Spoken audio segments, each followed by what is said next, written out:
We were always afraid for him. It was not a question of whether or not it would happen. It was always a question of when. We was at a mass meeting at First Baptist Church. It wasn't too long after the protest had started. I should first make you intelligent of what is happening legally. Dr. King was speaking, but a young man named Whaley walked over and whispered something to him. Martin Luther King lived 2 doors down, and my sister and I were watching TV in the front room. There were 12 sticks of dynamite. Glass was shattering all around us, and the impact was so great it knocked my sister out of the bed. I dropped everything and immediately went to see the damage that was done.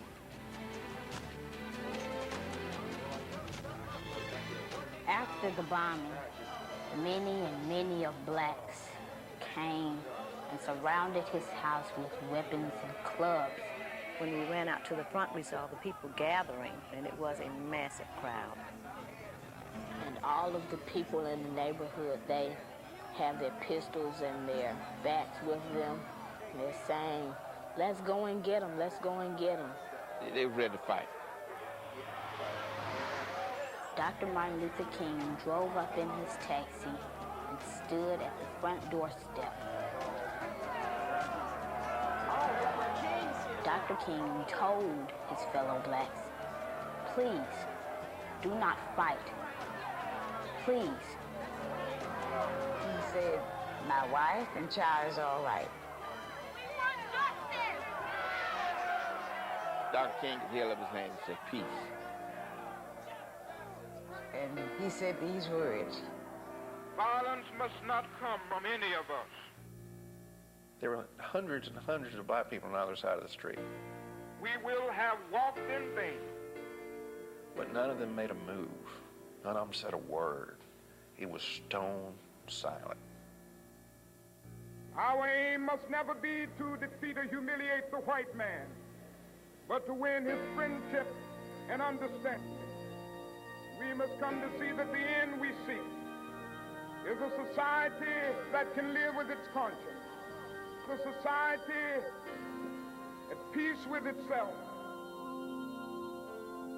And then somebody began to sing. Amazing grace, how sweet the sound that saved a wretch like me. I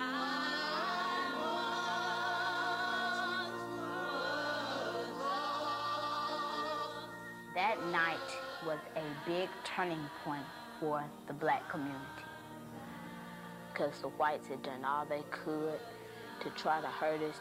They tried to kill Dr. Martin Luther King, and still we remain nonviolent. The next morning, my aunt was there with a broom ready to help and clean up. Our people were strong. They bombed our houses. They beat us. But all through this, we stuck together and were strong together. And we won. At the end of the boycott, our 11th grade teacher stood up and announced, the Supreme Court has just struck down segregation. And we all stood up and applauded.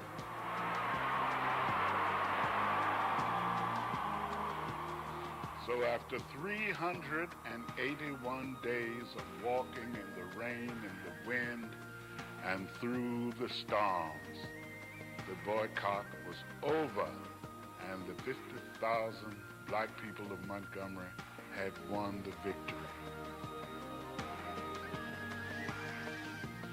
The boycott changed the heart and soul of black folk. That was the first beginning of you feeling like you could be somebody. And it felt good. People were so happy they were dancing in the streets. We couldn't wait to get on the buses to ride in the front.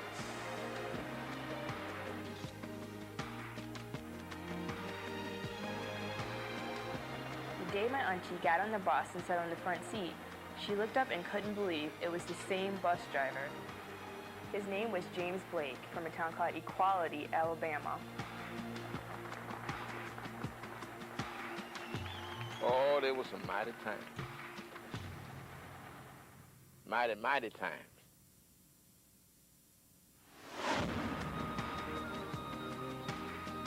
She started a revolution to freedom, which spread all around the world and continues to this day.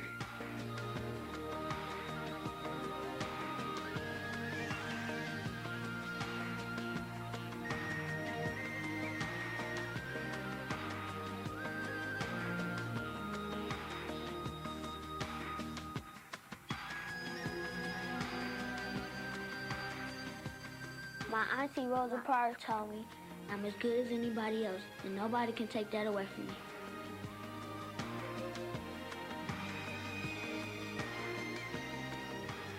How Rosie and her friends changed the whole world by sticking together.